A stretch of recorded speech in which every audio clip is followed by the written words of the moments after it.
Good afternoon. Today we are going to start a new lesson. The name of our lesson is An Encounter of a Special Kind. This lesson is written by Tapan Mukherjee. At first we are going to learn the summary of this lesson into English language. Then I will tell you the summary into Marathi language. Okay? Now listen very carefully. This lesson, at first I told you that this lesson is written by Tapan Mukherjee. This story is related to the childhood of this writer. This writer is living with his father in the West Bengal, Raniganj. His father was a medical professional. Okay, he has a quarter, a big bungalow for living, and writer was living with his family and he was spending his holiday. He means writer. Writer was spending his holiday. The writer's house, that is the bungalow, was very good. There was the big greenery and a very nice surrounding everywhere. Various kinds of birds and animals present there. Okay. So one day, writer was spending his holidays. He was spending his holidays by reading the storybooks. One afternoon, in the same way, he was reading the storybook and his family was resting. And he heard some noises. He did not pay attention because it was the usual noise. So, writer was again pay attention to his reading. Then, after some time, he heard a loud noises. So, he came into a veranda. Then he saw a male langur, a big langur. Langur is a kind of monkey, Asian monkey. Okay, the male langur was beating a small baby langur, and everybody was watching. Writer feel very pity. So he takes a big stick in his hand and he tried to beat with that stick to the male langur. But the langur did not pay any attention to the writer. So with the help of sticks and with the help of the stones, writer was beating that male langur. Writer was picking stick in his hand and throwing the stones by the other hand. So after some time, the male langur threw the baby langur, and writer picked that little male langur with his tail. Okay, and he takes that baby in his house. The baby was feel little unconscious. Writer with his family members clean his wound, and then writer give him banana to eat. After some time, that baby was crying. Writer did not understand, but he saw that his mother was sitting nearby. So writer gave the way to come his mother into room, and the mother came and she picked up her baby, and the baby was crying loudly. Then mother stay attention to the writer. She wants to thanks to the writer. She gives thanks. She did not speak, but because she was the animal, so she can't speak. But with the help of her eyes, she wants to communicate with the writer. And she picked up her baby and went away. Here, the writer wants to tell us that there is the understanding between the animals and the man, not through the language. Okay, because we do not understand the language of the animals and the animals do not understand our language. Through the mutual understanding, we can communicate with each other. So writer says that this is the special kind of meeting. Encounter means meeting, and writer remember this meeting till he was 55 years old. बघा विद्यार्थ्यांनो, आपल्या लेसनचं नाव काय आहे? An encounter of a special kind. Encounter म्हणजे काय? Meeting. Encounter म्हणजे काय? अनएक्सपेक्टेड. आणि मीटिंग, अनएक्सपेक्टेड मीटिंग म्हणजे ज्याची आपण अपेक्षा केलेली नाही अशा व्यक्तीशी झालेली आपली भेट. आता स्पेशल काइंड म्हणजे काय? स्पेशल म्हणजे विशिष्ट, काइंड म्हणजे प्रकार. आता या ठिकाणी माणसांची किंवा आपल्या मित्रांची मैत्रिणींची आपली रोजची भेट होत असते. कधी अनपेक्षित होत असते, कधी अपेक्षित असते.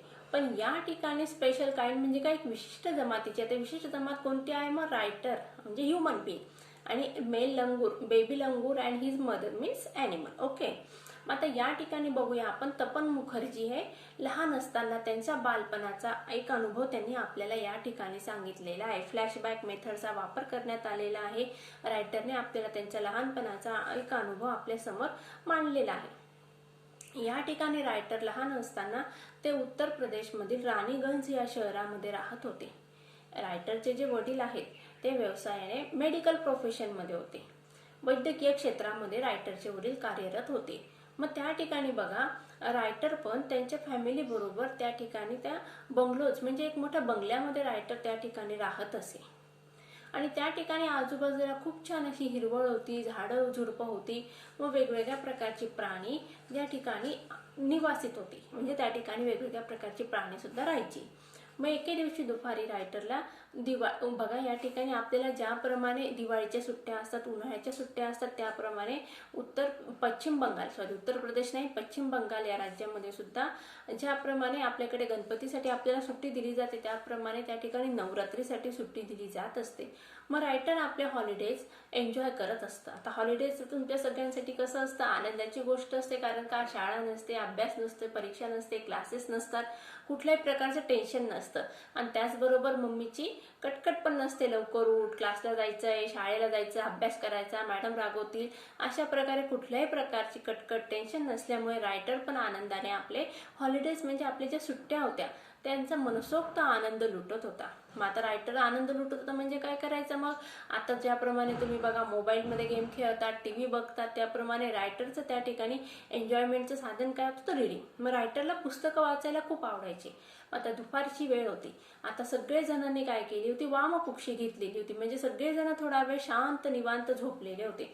आणि रायटर मग त्या ठिकाणी आपल्या घरामध्ये पुस्तकं वाचत बसला होता, स्टोरी बुक्स रीड करत होता. आता दुपारची वेळ होती, सगळीकडे शांतता होती, पण बाहेरून आवाज येत होता. आता हा रोजचाच आवाज होता, कुत्र्यांचा भुंकण्याचा आवाज होता. मग रायटरने त्याच्याकडे काय केलं, दुर्लक्ष केलं, कारण रायटरला वाटलं की कुत्रे काय करत आहे, डुकरांचा पाठलाग करत आहे, त्यामुळे त्यांचा जोरजोरात भुंकण्याचा आवाज येत आहे. मग थोड्या वेळाने तो सावकाश येणारा आवाज आता अधिक कर्कश असा झाला. मग रायटरची उत्सुकता ताणली गेली की नक्की काय चाललंय बाहेर. मग ते बघण्यासाठी रायटरने काय केलं, आपल्या व्हरांड्यामध्ये आले. आता व्हरांड्यामध्ये आल्यानंतर त्यांच्या डोळ्यासमोर एक अतिशय विचित्र असा प्रसंग त्यांना दिसला. आता कुठला होता प्रसंग, या ठिकाणी फायटिंग होती का WWF ची, नाही, तर या ठिकाणी बघा एक माकड होतं. मेल लंगूर म्हणजे काय, एक पुरुष जातीचं किंवा एक माकड होतं. ते काय करत होतं, एक छोटंसं जे बाळ होतं, लंगूर म्हणजे काय बघा, आशिया खंडात आढळणारं माकड. त्या छोट्या बाळाला हे मोठं माकड काय करत होतं, मारत होतो. आता रायटरला प्रश्न पडला की एवढं छोटंसं बेबी आहे, त्याला एवढं मोठं माकड का मारत असेल. तर या ठिकाणी रायटरला एक गोष्ट आठवलेली आहे की प्राण्यांच्या जमातीमध्ये किंवा प्राण्यांच्या जातीमध्ये एक नियम आहे. कुठला नियम आहे बघा, त्या ठिकाणी की जे मोठं मेल लंगूर असतं की ते त्यांच्या जातीचं काय करत असतं, रिप्रेझेंटेटिव्ह असतं, त्यांचं लीडर असतं, ग्रुप लीडर असतं.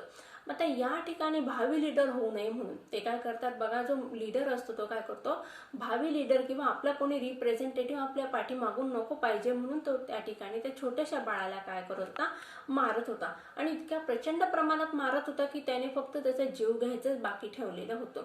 आता ही गोष्ट रायटर बघत होता आणि रायटरला फार वाईट वाटलं. मग रायटरने काय केलं, त्या बाळाला त्या माकडापासून सोडवण्याचा प्रयत्न केलेला आहे. मग आता या प्रयत्नामध्ये काय झालं बघा, रायटरने काय केलेलं आहे, आपल्या हातात एक काठी घेतली, स्टिक म्हणजे काय, काठी घेतली आणि त्या स्टिकने त्या माकडाला मारू लागलेला आहे. पण त्या मारण्याचा त्या माकडावर अजिबात असा परिणाम झाला नाही. मग रायटरने काय केलं बघा, दुसऱ्या हाताने काय घेतलं, एक दगडं घेतलेले आहेत. एका हातात काठी घेतली आणि दुसऱ्या हातात दगडं घेतले आणि नंतर मग काठीने आणि दगडांनी तो त्या माकडावर मारा करू लागला. आणि आता हा अनपेक्षित झालेला या हल्ल्यामुळे त्या माकडाने काय केलं, त्या छोट्या बाळाला, जे छोटं माकड होतं त्याला खाली सोडून दिलं. छतावर ते माकड येऊन पडणार होतं आणि छतावरून खाली त्याने ते माकडाला फेकलं. आता रायटर या ठिकाणी पूर्णतः तयारीत होता. खाली कुत्रे होते, ते कुत्रे त्यांच्या सावजासाठी म्हणजे जे बिचारा मारलेलं जे माकड होतं त्याची शिकार करण्यासाठी ते तयार होते. मग या ठिकाणी रायटरने काय केलं, ते खाली पडणाऱ्या छतावरून खाली पडणाऱ्या माकडाला काय केलं, शेपटीने अलगद असं पकडलेलं आहे आणि त्याला आपल्या घरात आणलं. रायटरच्या इथं कोंबडीचा खुराडा होता, त्या कोंबडीच्या खुराड्यामध्ये रायटर त्या माकडाला घेऊन गेला. आता हे सगळं जे प्रसंग आहे ते सगळा प्रसंग रायटरचे जे फॅमिली मेंबर आहेत त्यांनी सगळ्यांनी बघितला आणि ते पण मग रायटरच्या म्हणजे तपन मुखर्जी यांच्या मदतीसाठी पुढे आले. आता त्यांनी काय केलं, मग त्या सगळ्यांनी मिळून त्या छोट्याशा माकडाला ज्या इजा झालेल्या होत्या, जखमा झालेल्या होत्या, त्या जखमा धुवून स्वच्छ केल्या आणि ते माकड बिचारं बेशुद्ध पडलेलं होतं, बेशुद्ध पडण्याच्या तयारीत होतं किंवा आपण समजूया ते बेशुद्धच होतं. मग अशा वेळेस रायटरने त्याला घरात आणलेलं आहे, त्याच्या जखमा दुरुस्त करण्याचा प्रयत्न केला आणि नंतर त्याला मग एक केळ खायला दिलं.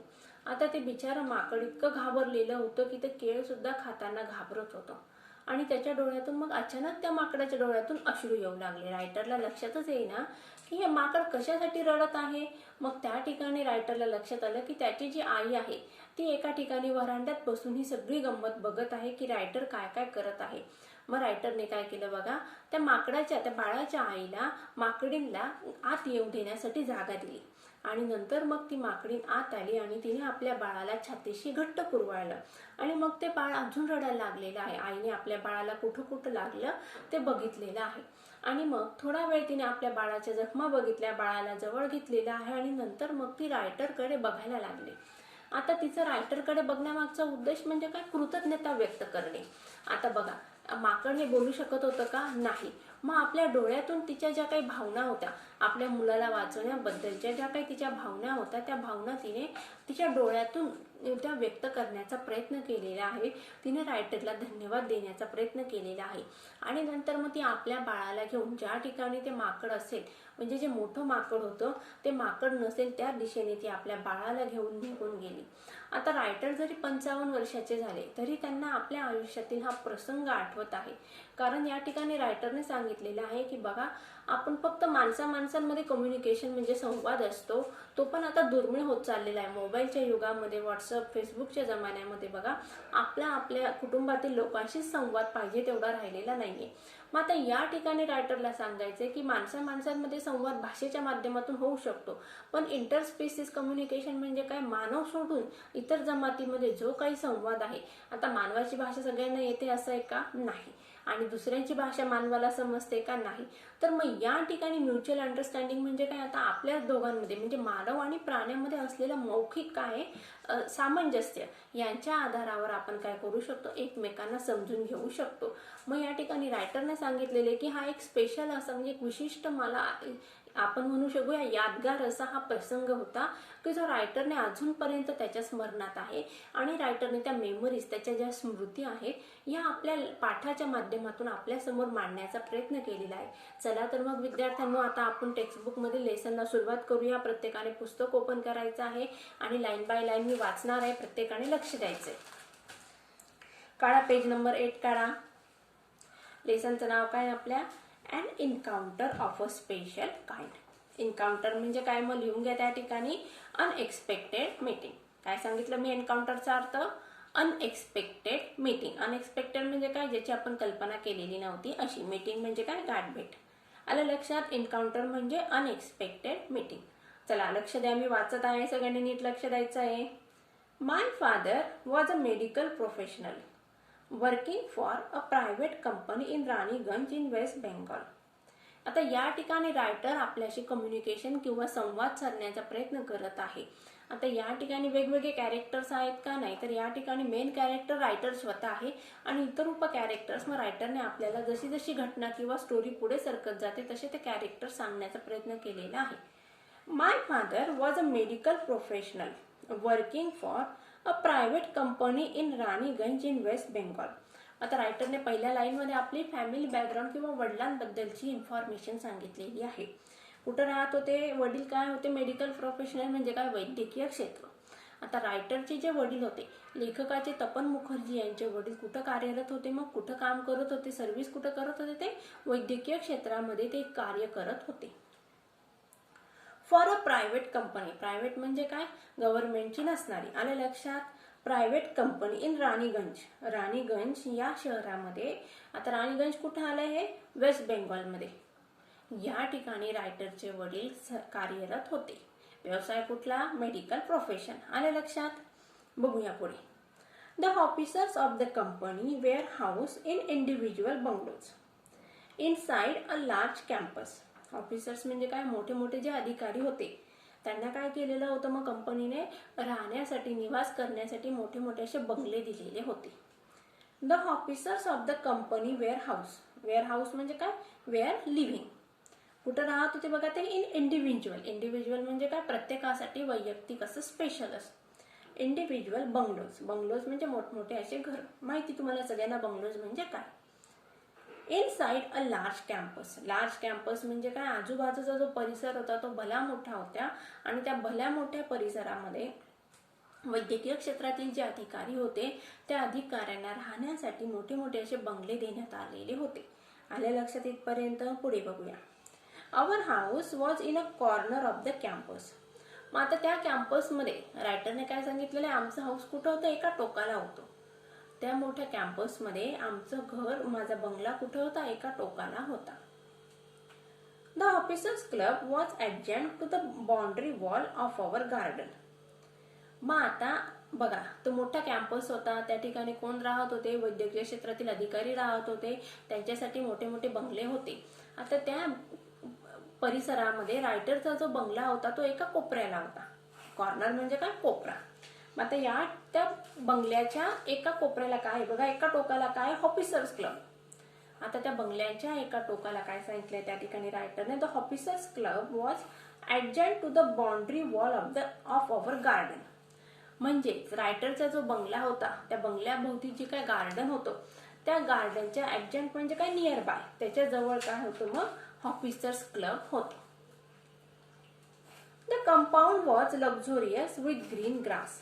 मग आता या ठिकाणी रायटरने त्या कंपाऊंडचं वर्णन केलेलं आहे. कसं होतं बघा ते कंपाऊंड, लक्झोरियस म्हणजे काय, आलिशान असं, भव्य असं होतं. With the green grass. Grass कसं होतं, green. Green is the noun and grass is the noun आणि ग्रीन इज अन ॲडजेक्टिव्ह. आले लक्षात. Colourful flowers. फ्लावर्स कसे होते तर कलरफुल होते, म्हणजे हिरवं हिरवं गार असं गवत आणि रंगीबेरंगी अशी छान अशी फुलं. And the host of a tall and majestic trees. आणि त्या ठिकाणी काय होतं बघा, टॉल अँड मॅजेस्टिक म्हणजे काय, टॉल म्हणजे उंच, मॅजेस्टिक म्हणजे भव्य अशी, म्हणजे मोठमोठी अशी भव्य अशी झाडं त्या ठिकाणी होती. आता रायटरने काय सांगितलंय बघा, म्हणजे आमच्या जे बंगल्याच्या आजूबाजूचं जे गार्डन होतं ते गार्डन अतिशय सुंदर होतं, अतिशय भव्य होतं. त्या ठिकाणी छान असं हिरवं हिरवं गवत होतं, त्याचबरोबर रंगीबेरंगी अशी झाडं होती. त्यात म्हणजे हिरवी हिरवी झाडं होती, त्या हिरव्या झाडांवर रंगीबेरंगी अशी फुलं आलेली होती. आणि त्याचबरोबर रायटरने काय सांगितलेलं आहे, झाडं झुडपं तर होतीच, त्याचबरोबर त्या ठिकाणी अवाढव्य अशी झाडं होती. मग ते चिंचेचे झाड असेल, आंब्याचं असेल, आले लक्षात, पिंपळाचं झाड असू शकतं, वडाचं झाड असू शकतं, अशी वेगवेगळ्या प्रकारची ती झाडं होती. म्हणजे या ठिकाणी बघा, ही बॅकग्राऊंड काय आहे, इंडियन बॅकग्राऊंड आहे. या लेसनचं बॅकग्राऊंड काय आहे, इंडियन बॅकग्राऊंड आहे. लक्षात आलं तुम्हाला. तपन मुखर्जी जे भारतीय लेखक आहे, त्यामुळे आपल्या स्टोरीचं जे बॅकग्राऊंड आहे ते काय असणार आहे, इंडियन बॅकग्राऊंड असणार आहे. The seasonal vegetables in the kitchen gardens of the household and the magnificent trees constantly attracted squirrels and many species of bird. काय सांगितले बघा, the seasonal vegetables in the kitchen gardens.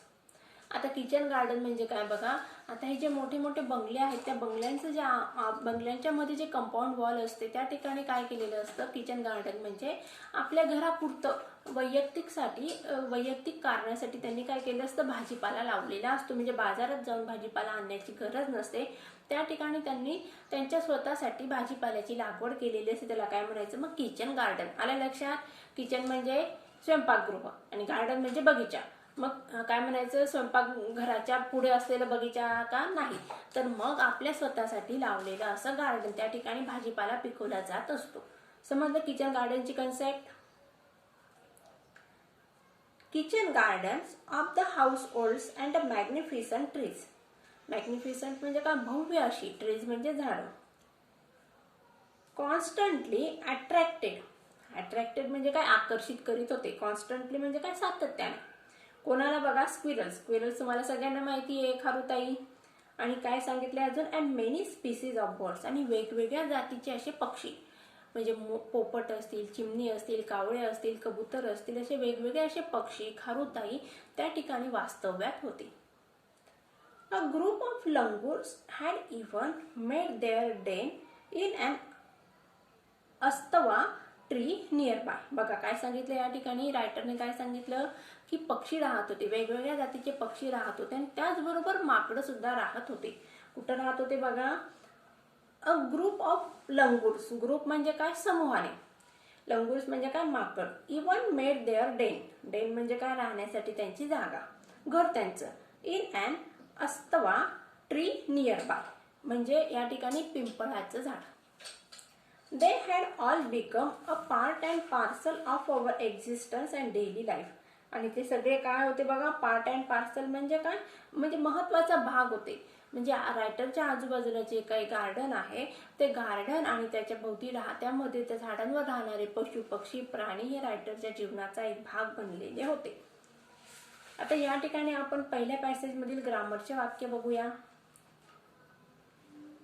बघा पहिलं वाक्य जे आहे, my father was a medical professional working for a private company in Raniganj in waste Bengal. याचं question tag काय होणार?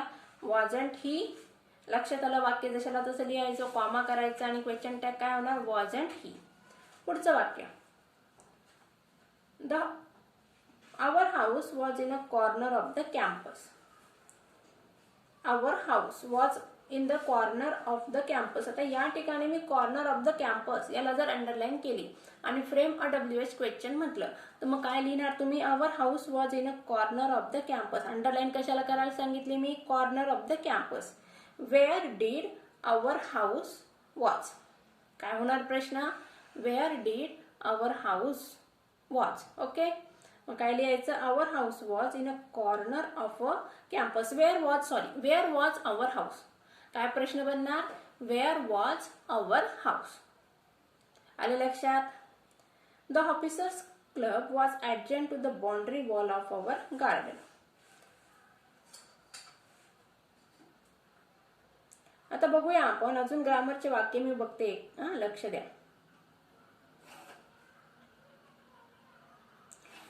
To be a part and parcel ही काय एक फ्रेज आहे. मग आता या ठिकाणी ती फ्रेज आपल्याला वाक्यात वापरायची. मी एक वापरून दाखवते बघा. तुम्हाला 1 मार्कासाठी प्रश्न विचारलेला असतो, use this phrase in your own words.